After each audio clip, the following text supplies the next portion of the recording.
Joining us now is skynews.com.au columnist Louise Roberts. Louise, great to see you. Good to see you, Gabriella. Let's get a bit of a royal update. And the King is due to visit the United States next month to commemorate 250 years since the country's independence.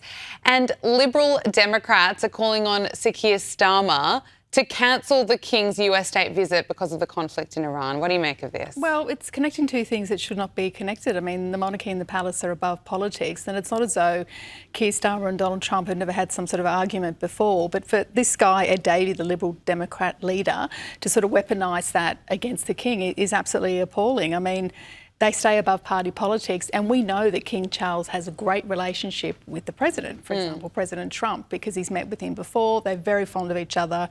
Donald Trump has spoken out in favour of the King before, despite what obviously Harry and Meghan have done before, you know, attacking the president, in particular Meghan, really sort of weaponising that too. So I think it's ridiculous to pull Charles into this argument. It's not even a...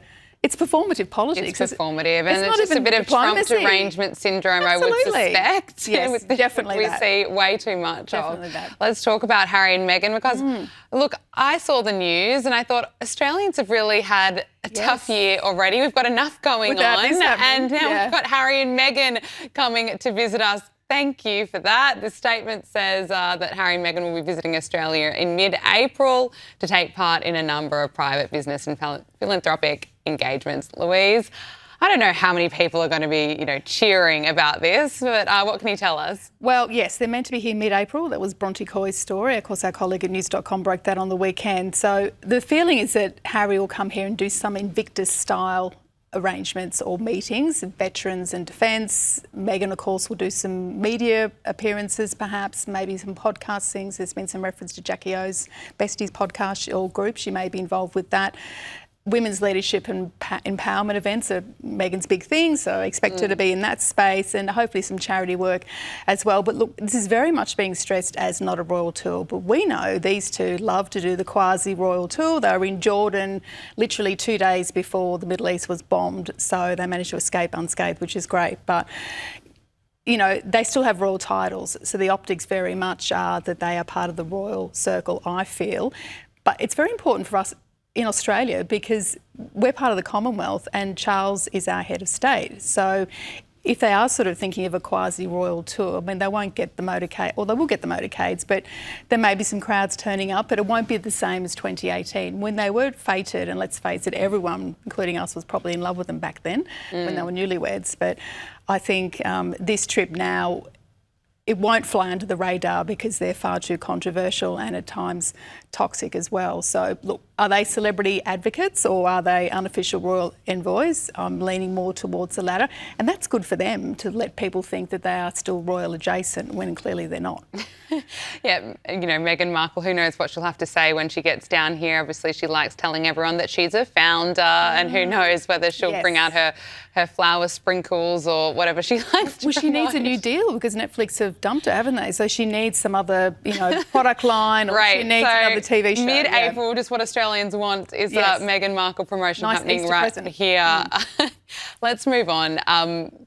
Former Prince Andrew, I'm still used to saying that, the former personal assistant to Andrew Mountbatten Windsor has revealed that she would be speaking to police about her time serving under the disgraced former prince. This is Charlotte Manley. She was a private secretary and treasurer to Andrew from 2001 to 2003, and before that she'd served as his assistant private secretary and treasurer since 1996. Well, I'll tell you what, she'd probably have a fair bit of information. It's good news to hear that she'll be cooperating. Yes, she said that she would rather talk to police and the press, and often it's the other way around, of course. But this is a fascinating story because this is obviously a woman who's, served in the Royal Navy. She's held quite a position in society, but she accompanied Andrew on some of those trade envoy trips. And there's no suggestion, of course, that she's done anything wrong. And, of course, Andrew's denied all allegations as well. But what this story's actually unearthed is some grim but fascinating detail about the way Andrew operates. And she talks about a masseuse that apparently Ghislaine Maxwell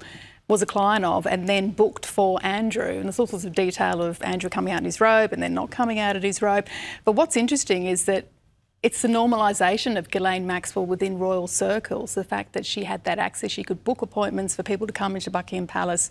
And Charlotte talks about paying for one of these treatments with a Buckingham Palace chequebook, wow. if such a thing exists. 75 quid or 75 pounds for it back in 2000, probably a lot more expensive now. So I found that really interesting that, you know, although Andrew and everyone's trying to distance themselves from Ghislaine, she was very much in the fold there.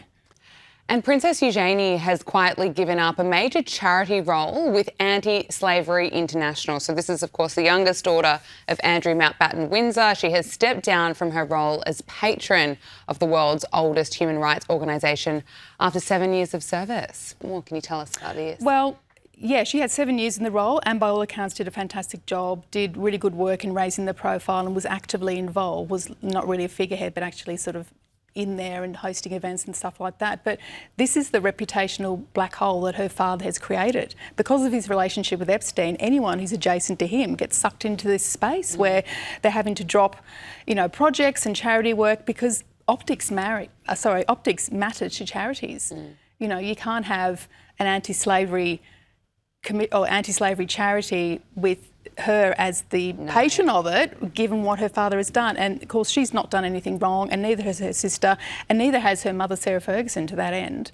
And of course he's denied all allegations, but it's unfortunate for her, and I think it's just the beginning of this wider clean-up operation by charities. I think we'll find more of this happening for Beatrice as well, unless she sort of voluntarily withdraws, which is what Eugenie has done here. And it's a real shame because I'm sure this is a real passion project for her, but it's untenable in the current environment. I suspect you're right. Let's talk about Fergie, because she's been snubbed of a $1.5 million book deal in America, as no one is remotely interested, apparently, in doing this deal. So the former Duchess of York shared the idea of a tell-all memoir with a major US publishing house for a deal in the region of between $1.5 to $2 million, according to sources, you know, in Hollywood. But no one's interested. No one's interested. And I think the worm has really turned here on these kiss and tell books, which would have been a huge payday for certainly tabloid papers, but also for book publishers, because it'd be behind the scenes, warts and all, of what life was really like as a royal. This shows how toxic her brand has become as well, because no one wants to be seen to be monetising the Epstein scandal at all. And also Fergie's got quite the footprint as an author. She's written children's books, she's done lots of stuff in that space, but this was obviously a bridge too far. And I'm not overly surprised that she's tried to sell a book, to be honest, because she's obviously looking at any opportunity now to try and cash in. But I think from a publisher's point of view, it's just too hot to handle. No one's going to go near it. Louise Roberts, thank you so much for coming in. Great to see you.